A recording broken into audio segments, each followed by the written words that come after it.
Good morning, good morning, good morning, and welcome to this edition of the Kitchings Table. First of all, let me apologize to everyone from last week. We had some technical difficulties, and I truly apologize that we were not able to bring you last week's show. So, because we didn't bring you last week's show, we're going to do last week's show today, right here on Awesome Radio 106.9 WBISLP, Roku, GPAC 23. Facebook Live, and of course on YouTube. And if you haven't checked us out, you need to start checking us out every week on Tuesday mornings, 10 o'clock, right here. So we kind of dropped off last week talking about one thing, and we want to bring it back to you. And last week, I found out that some cities and their school districts are starting to put a fine, a ticket, if you will, on students with discipline and behavior problems. So our topic, as we brought it back from last week, today is critical fines in school. Critical fines, not F-I-N-D-S, but F-I-N-E-S, like a ticket. When your child gets a little carried away with their behavior, they can't control themselves. They find themselves in a situation where they just lose it. Disrespectfulness, even minor things, chewing gum, they're going to be fines. So let's get into it as we did last week and start with our article by Grace Chin, Finding Students for Breaking Rules, the Chicago Debate. And interesting enough, the situations are happening in a larger school district where there are hundreds of thousands of students, and it's going to filter down. It's going to filter down. It's going to go from the larger school districts in major metropolitan cities to the rural school districts. And it's all because children are just having behavior issues. And of course, the control of that child starts at home. So if you can't control your child one way with your own in-house discipline, taking away things, the school districts are going to help you and put a fine on your child, which means who has to pay it? Parents? That's right. You have to pay the fine. And then if you don't pay the fine, your child won't be able to be allowed back in school. And especially if your child is in high school, it will affect their tenure in that school, because if they have not paid up the fines, they're going to probably, as they do in college, if you owe a debt in college, they hold up your diploma, they hold up your degree. They don't award you that piece of paper. You may have it on your transcript. However, it is not totally official from a college until they award you your diploma. You finish all the coursework, but there's that little small thing that says somebody has to sign off saying you have completed all the work and you are entitled to this degree, because the school owns the degree until someone signs off on it. And primarily it's either the provost, the president, or someone at the administrative level who sign off on that, or it could even be one of your instructors who have not given you a final grade. So you could be 3 credits short of getting your diploma, and it's being held up because you have a balance. So in high school, same thing. If you have a balance, they're going to put it on you. And if you won't pay the balance, no degree. Imagine your child. Imagine yourself as a family being that close. And for another 2 to 3 months, you're going through the entire process of trying to get your child graduated.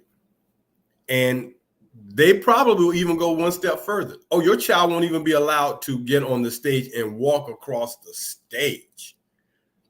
Forget the paper. You're not going to even be in the ceremony. And as most parents enjoy, they want to be at that ceremony to watch that child, especially those first-time students. graduating from high school and or college, that first time, man, parents are beside themselves. And a disappointment for the family, for the child, for that student, because they don't do what they're supposed to do. That fine hasn't been paid. They got in trouble. Schools are going to hold it up. So this comes out of Chicago. And Chicago has a charter school district, if you would, called the Noble Network of Charter Schools. And they have implemented a new discipline program that involves fining students for fractions of all kinds. Underline that now, all kinds. And it says last year, in the first year that this system was introduced, the Noble school system collected nearly $190,000 for rule breaking that ranged from chewing gum to bringing a cell phone into class. Chewing gum. When I was in school, you had 3 ways of getting rid of that gum during the class time. You could either drop it off in the trash can as you came into class. You could put it in some paper and save it for after class, or you could swallow it. Anything other than to get the teacher's ire of chewing that gum in class, because if they see you chewing that gum, that's a distraction. And if you're distracted, how can you learn? So if chewing gum is one of the things that the school district, this charter school network of schools is enforcing, what choice do you have? The money was raised to pay for the after-school detention program and the dean of discipline. And that is the position that oversees the program at the Noble schools.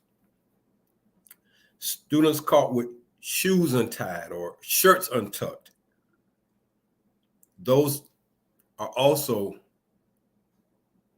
critical points for breaking the rules. And they give you demerits.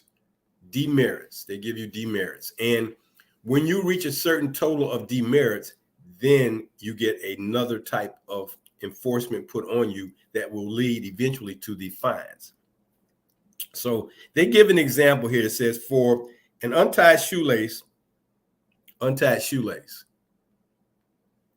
1 demerit.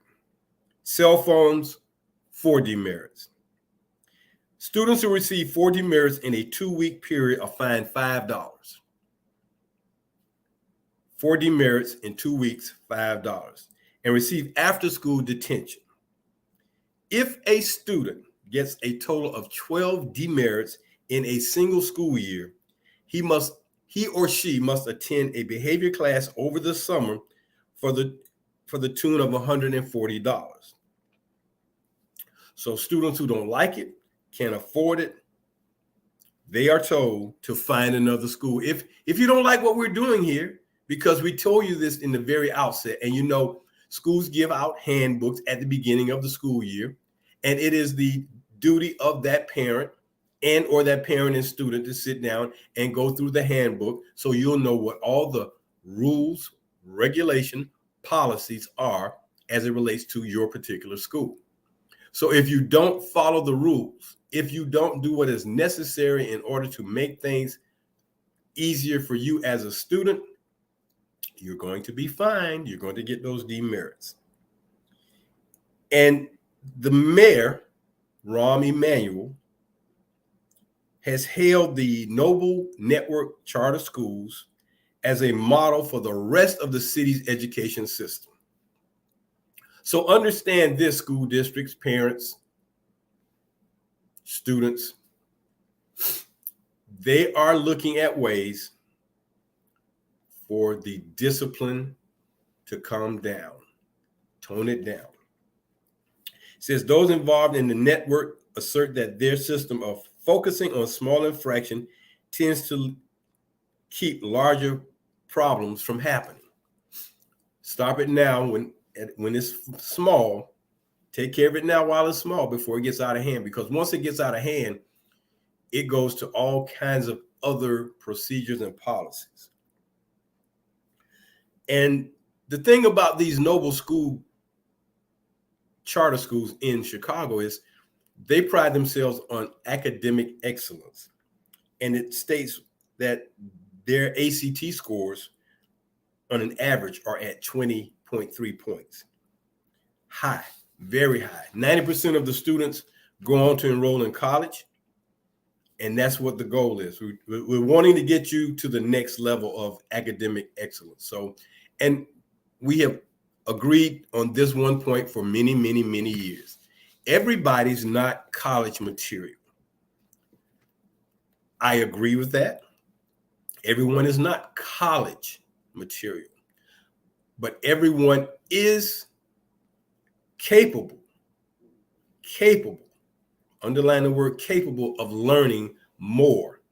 Now, if you choose not to want to learn more, just understand in a day and time where technology, learning how to use that computer, learning that computers are going to be how you get your work done. If you can't read the manual or the instruction booklet, how can you learn how to operate? Because if they ask you to read this and come back tomorrow ready to go and you can't read, then you're in trouble. So other than the normal academic colleges and universities, technical, vocational colleges and schools. And now it's easier too, because many of the community colleges, at least in the state of Florida, have been converted from 2-year to now they offer 4-year degrees.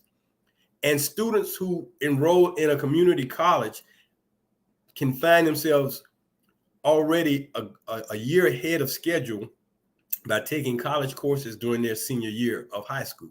So you're doing two things. So when you finish high school and you've completed that first year of community college, state colleges, as they call them here in the state of Florida, you are already ahead of the curve. And for some students who really, really are sharp, they're almost at graduating and getting that 2-year degree. Now, the article goes on to say that the problems with these rules are,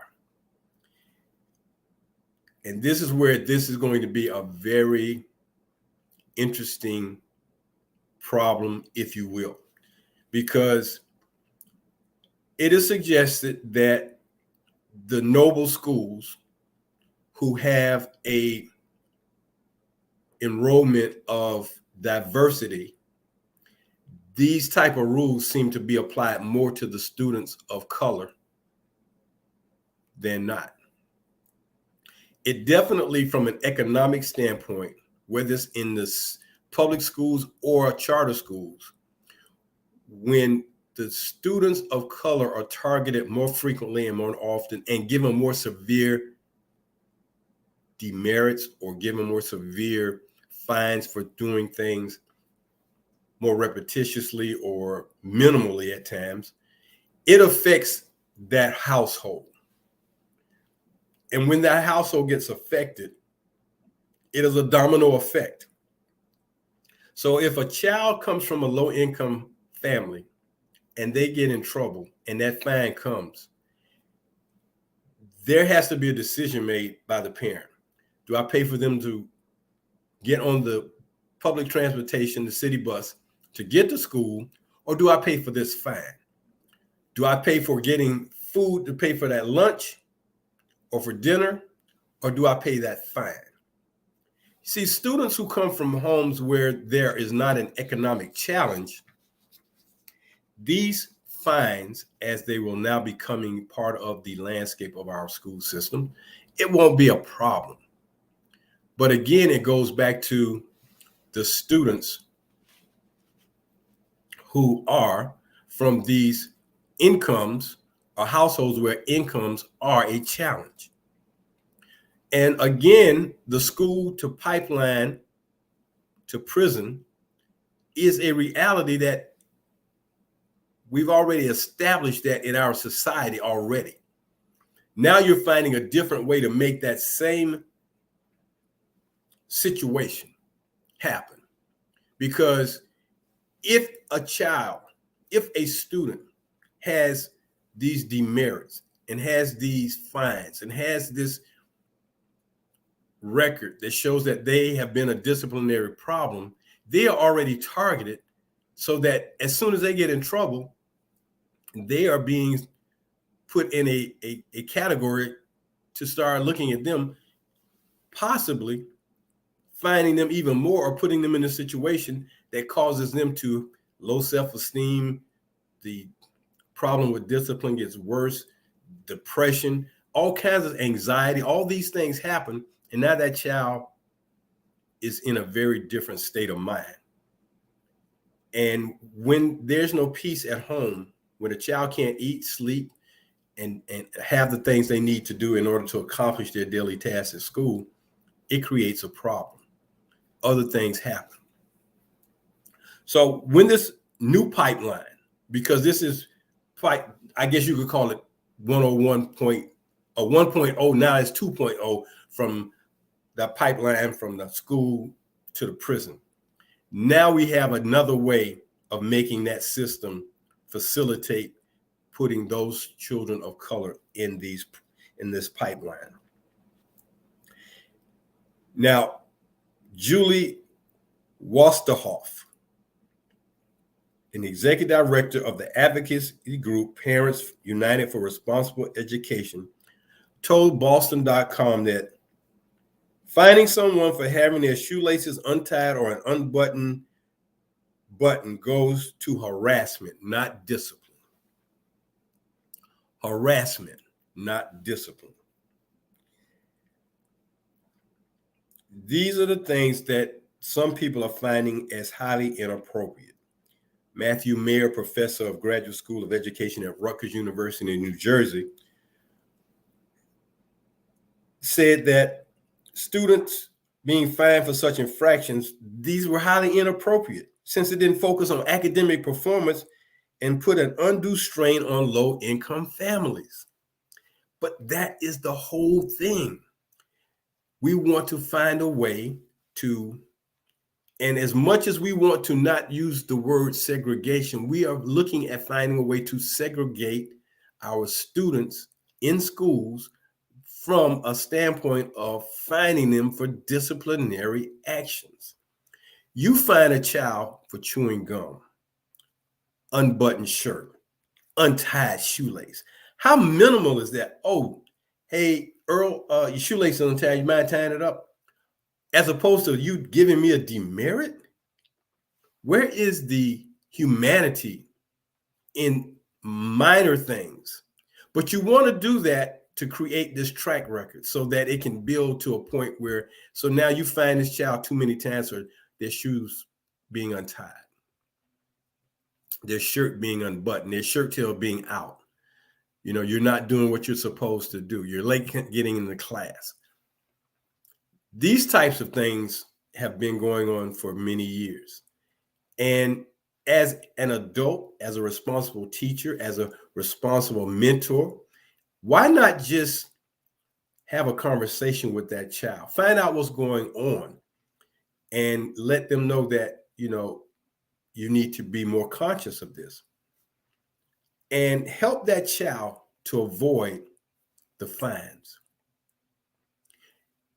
They don't need to have an unburdened economic impact in their lives, something as trivial as a fine because my shirt was unbuttoned, my shoelace was untied.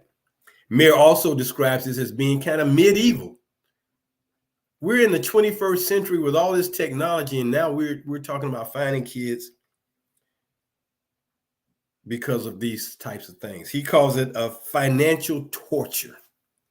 Medieval financial torture has nothing to do with academic performance. What if one of your smartest students has a shirt unbuttoned every day they come to class, and you just fine them because their shirt is unbuttoned?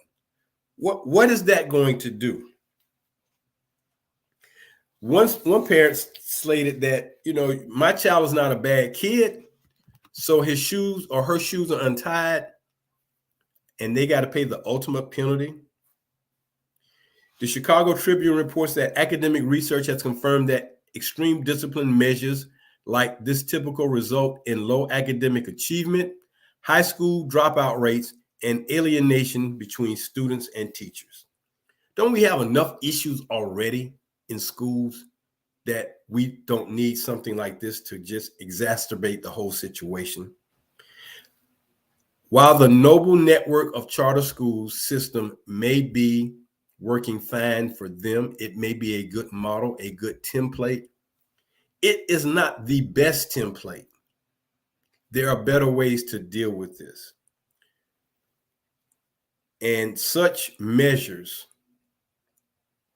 are going to do more harm than good.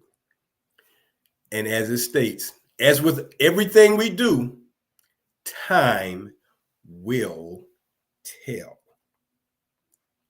Now, as it relates to the students of color, another article by Jennifer Richards in the Chicago Tribune states this: federal data has shown Illinois schools suspend and expel Black students at a disproportionate rate. Now it's happening with tickets and fines. The tickets and fines. So in the south suburbs of Chicago, student bodies are very diverse. 60%, as it states, of the students are Black or multiracial, 27% are Latino, and 12% are white. Now, again, incomes. And you know, the economic impact of many situations in this country cause many more problems than we think. Because when the economic impact, when the economic incomes of families are low and they have to be on subsidies or other support to make it from day to day, week to week, month to month, it creates problems. When there are hardships in finding a good job that pays a decent wage, it creates problems. See, families where you're making six figures, there are no economic problems per se, unless you're just trying to keep up with the upper scale of people. But six figures is nothing like making low five figures. I'm talking about less than $30,000 every year. You make six figures, that's triple. So it talks about, in the article from the Chicago Tribune, how policing or police monitoring this situation is adding to the issue. Quote, in cooperation with school officials, police have written 178 tickets at a school in Steger since the 2018-19 school year. School district records show that 6 went to Latino students, 5 went to white students, and 167 of the 178 tickets went to Black or multiracial students. 94%. Why is that? Why is that ratio so one-sided, so imbalanced? You have created a new pipeline. Article also states that racial disparities in ticketing are part of a pattern at schools across the state. And they're investigating this to find out why this is happening. They found out that Black students were twice as likely to be ticketed as their white student peers. Why are children of color so targeted? You get targeted in school, you get targeted as adults, you get targeted all the time because of the color of your skin. And as a friend of mine shared with me, or as someone put out there, you don't know what it's like to have to wear the brown suit the brown suit every day and deal with social issues that attack you just because your complexion is different. Not my attitude, not my aptitude, not my exuberance for doing things at a high level, a positive level. Not no thing, those things seem not to factor. The only thing that seems to matter first and foremost is what you see, what folks see. If you see me as a person of color, I'm already targeted. Also in the article, it says that police ticketing in nearly 200 districts throughout Illinois, which together enroll most of the state's high school students, local officials did not specify race on tickets or refuse to provide the information, but the news organizations obtained documents of the race of students for about 4,000 tickets issued at 68 schools. And of course, nearly 20% of them went to Black students. We continue to make children of color pay the ultimate price. They pay the ultimate price in being targeted early on in school, so they get discipline issues, minimizing their efforts to learn. They get targeted when they get older. They get targeted when they're young adults in college. They get targeted when they're young adults seeking out employment after they graduate from college, or just adults, period.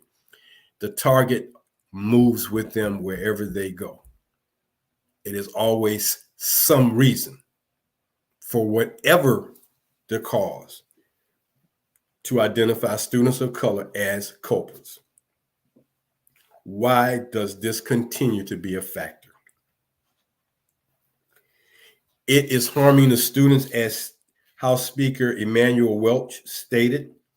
School ticketing harming students. He says that if tickets are being issued disproportionately to people of color, we need to address that. That can create larger problems for students of color, problems that we become accustomed to for so long, for far too long. This must cease. We must find a way to discontinue this targeting. We get targeted for this. We get redlined for housing. You know, people of color just keep getting targeted over and over and over again just because of their complexion, not because of their academic prowess, their aptitude for learning, their propensity not to want to break the law. You force folks to do things when you put them in a corner. You know, when they say you pin somebody in the corner, they're going to fight this way out. So you paint these students in corners, you paint their families, their parents in the corners. Now with this ticketing issue, things change. Folks get tired. Folks get tired of being targeted, being picked on. You know, you're not fair and just. And it goes back to one of our shows in the past where we talk about justice, fairness, and doing things right. Where's the justice when you keep doing things disproportionately? So we have this new system. We have this new way of taking advantage of students. Elizabeth Posley states this, who is a pretrial officer in the Cook County Circuit Court, that young Black men are stereotyped. Some of them are not in gangs. Some of them are very intelligent young men. They live in places that require you maybe to be tough. Not bad, but tough. We must continue to work on our helping our students, especially our young men of color. You know, it's hard to respect a police officer when they're always targeting you for things that you may not have done simply because you wear the brown suit.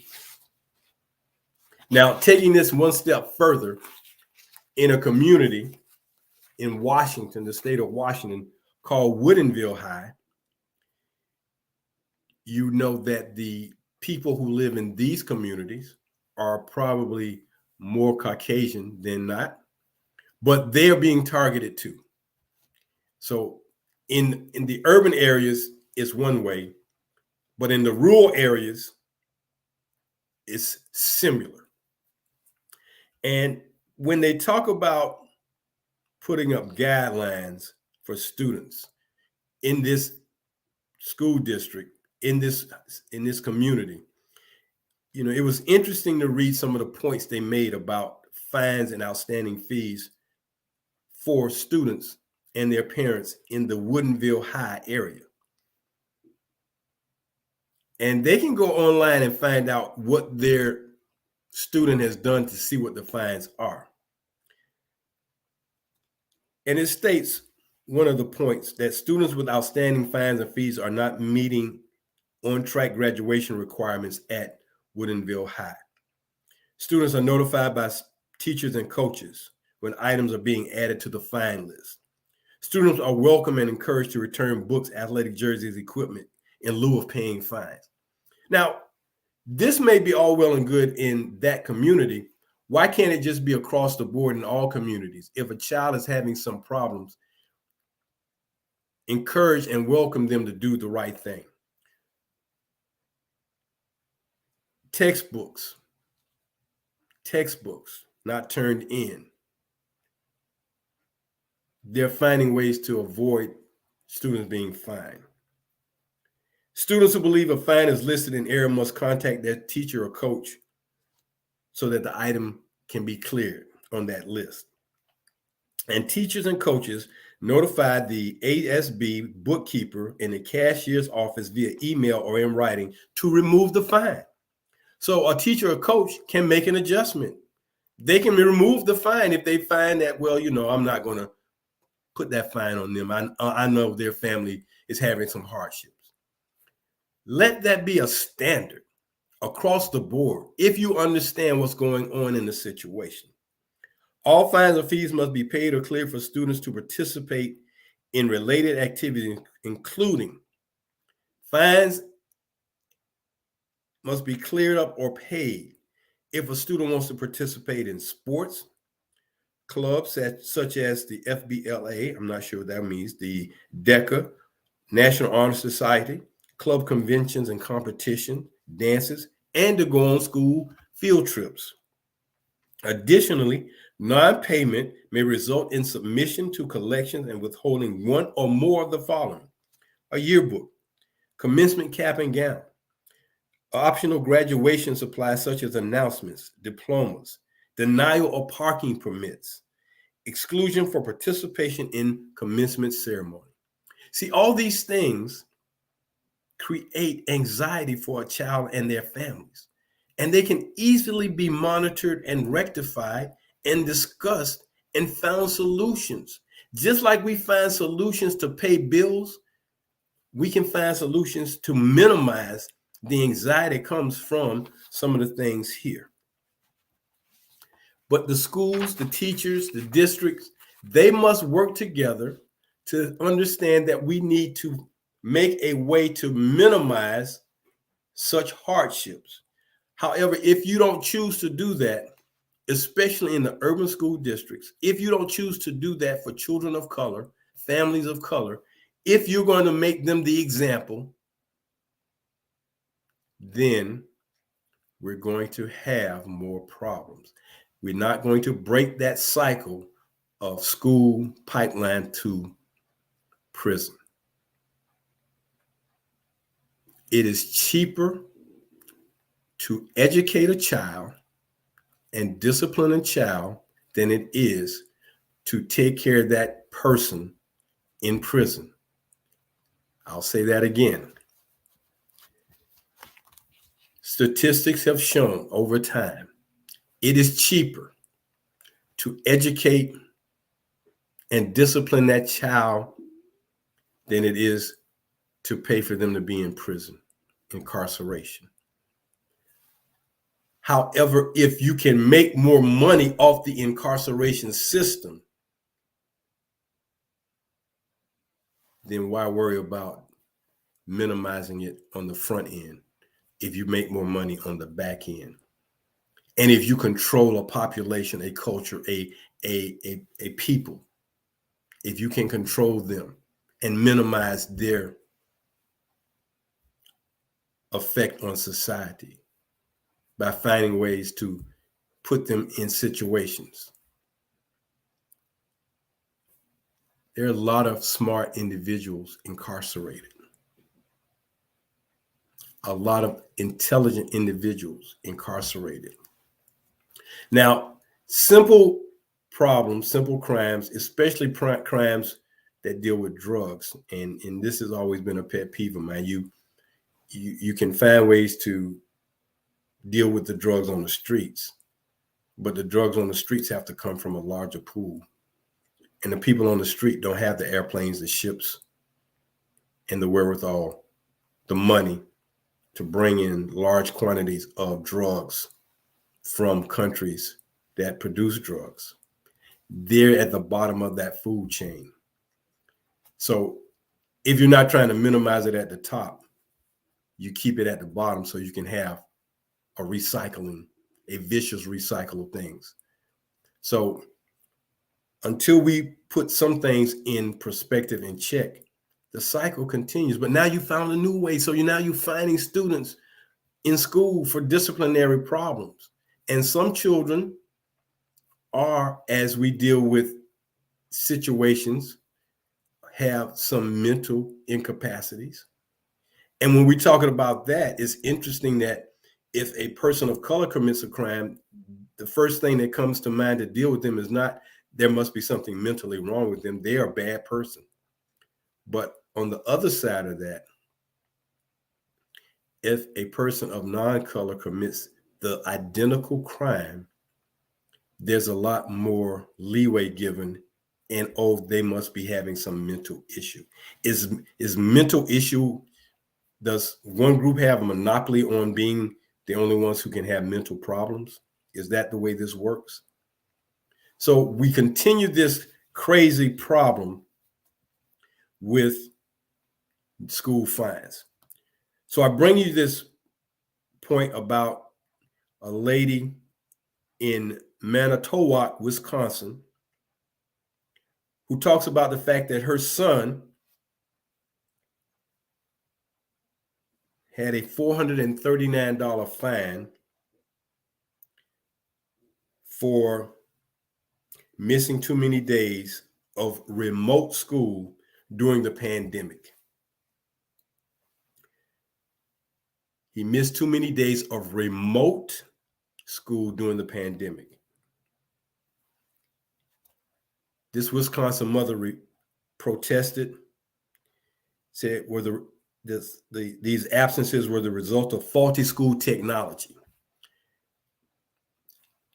And you understand what I'm bringing to you about this parent and child in Wisconsin, not in urban Chicago, urban New York, urban LA, in Wisconsin. So you already know what that picture looks like. Yet she is being tasked with a $439 fine, but she's saying the technology is faulty. And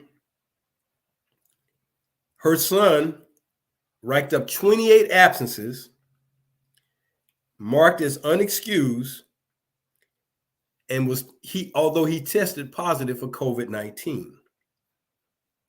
Now, the mother indicates, and I quote, she said, "I think it's ridiculous, absolutely ridiculous, especially during a pandemic when there's just too many other factors playing into the situation.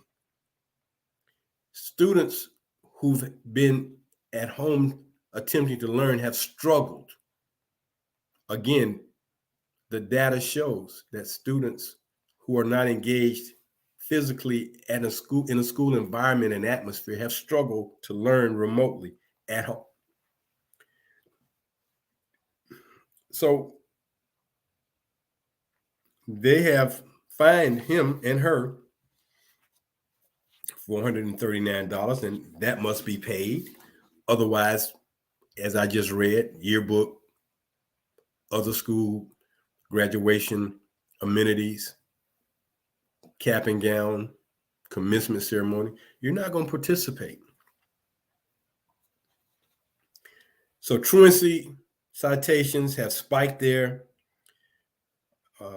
but folks are frustrated and they're sending out posts on their websites, on Facebook, and it says that in Manitowoc, 249 habitual truancy citations to students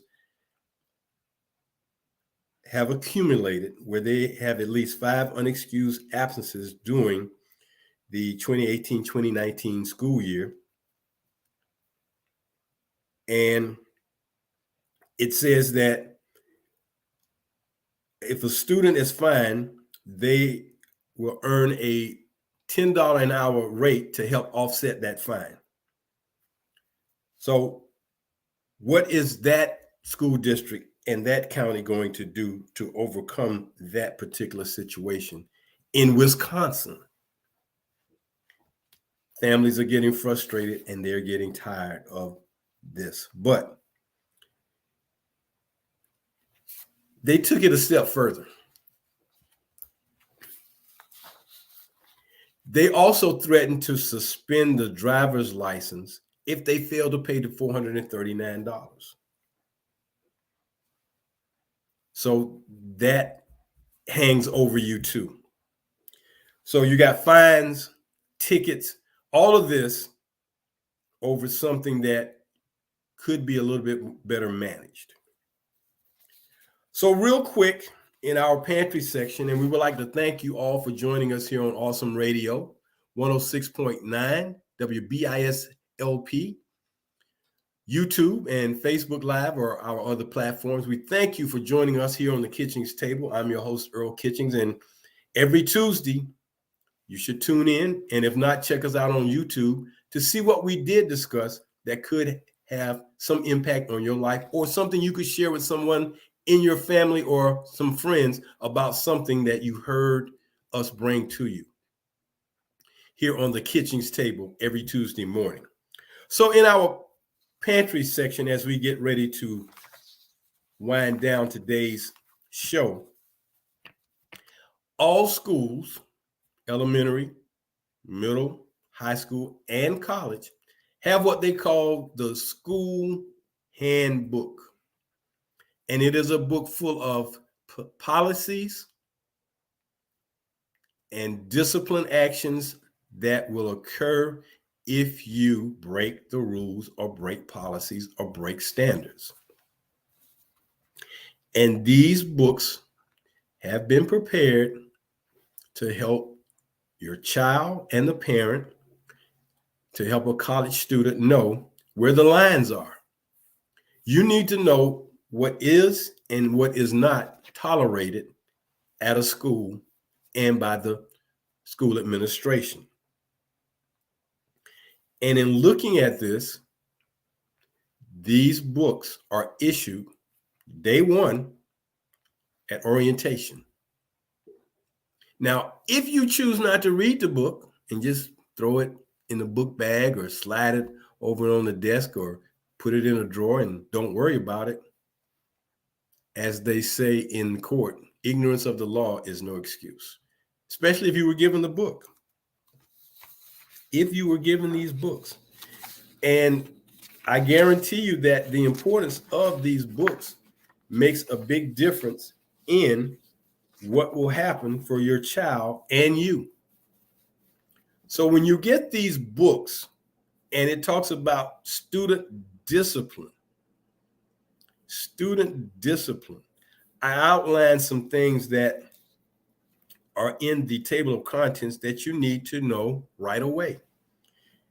Board policies, investigation of student misconduct, detention and questioning of students, notification to law enforcement, involuntary transfer of students, the code of conduct for student athletes, grounds for suspension and expulsion, sexual harassment and the definition, sexual battery, obscene acts, and victims of bullying. It just goes on and on and on. And for those districts who are now added fines, which will be a part of the school district handbook, fines, you need to understand where you will line up as it relates to your child. If you know that your child has some issues, you need to perhaps go have a conversation with the principals at your child's school. Don't wait for it to become an issue. Have a conversation with them in advance and let them know that your child has these issues. It may be something that your child may be on some type of medication and they need to be on their meds. You need to let them know that if your child is acting up, to call you right away, to make you aware, so that maybe you can discipline your child a little bit more thoroughly than the schools are allowed to do. And I know, going back to the old days, old school, when you got out of line, you got a spanking. You got disciplined in school. When I was in elementary school, you got disciplined by the teacher. No questions asked. When you got in middle school or junior high school, as we came up with, you got disciplined by going to the dean's office. And the dean's office kept the wood shop in business because they made those paddles. It was what it was at that time for the dean. And you would get 3 swats. For girls, it would be 3 licks on their hands. Same thing in high school. You could get the swats and you could get a disciplinary referral. So, and a lot of times when we were coming up, the dean would offer options. And that's what we need to work on today with these fines, how we can deal with some options. Now, if you don't want your child to be given work assignments because they've gotten in trouble, then that's going to be that fine that you're going to have to pay out your pocket. But if there's some options, and we had options, you could pick up paper around the school to clear up that disciplinary action. You could get your 3 swats and go back to class, because the next time, if you came back to the dean's office, you were going to get referral and sent home, suspended. And for many of us, the one thing we prefer to have happen is, I'd rather get disciplined in school than you call my parents. And for some of us, it's like, I do not want the dean to have to call my father or mother. And some of us would say, hey, man, I don't want you to call my mom. My mom disciplines me more or severely than my dad. And for parents, single family parents, you don't want mom and or dad to have to deal with you at home, because now it's another issue. And as I like to tell people, you don't want your privileges and benefits to get revoked. You know, when you're in that age where you have a driver's license and you can use the car, but you get in trouble. Oh, you thought you were going to the movies this weekend, movies is out. Oh, you thought you could use the car. No, you can't use the car. Those privileges and benefits get revoked. Nope, you can't do this. You can't do that with your friends. You're grounded. So when you move on to college, that discipline is a little bit more severe. You get disciplined, you get suspended, you get put on probation, you get kicked out. Suspension is one thing, probation, that's something else. Expulsion, you're done. You're done. And it's up to the administration to decide whether they will or will not let you back into that college or university. Same thing with high school. The administration will decide. But in college, if you've paid that money or if you have that loan and you get expelled, you still have to pay that money back. And that's a debt that stays with you. So just understand that when you are looking at discipline, in this day and time, when we're talking about fines at the school level for children who are discipline problems, or they seem to be targeted for disciplinary problems, may not be a problem, but they get targeted. The consequences are severe. Fines, suspensions, expulsions, jail. This vicious cycle that our society has created for some cultures, for some people, especially people of color, is vicious. We must find a better way to be civil in this day and time. That's going to do it for me today here on the Kitchings Table. I hope that this information today provided you with some thought-provoking things to think about. I hope that you will join us next Tuesday morning at 10 o'clock here on WBIS 106.9 FM for the Kitchings Table. Join me, Earl Kitchings, for another edition next Tuesday right here.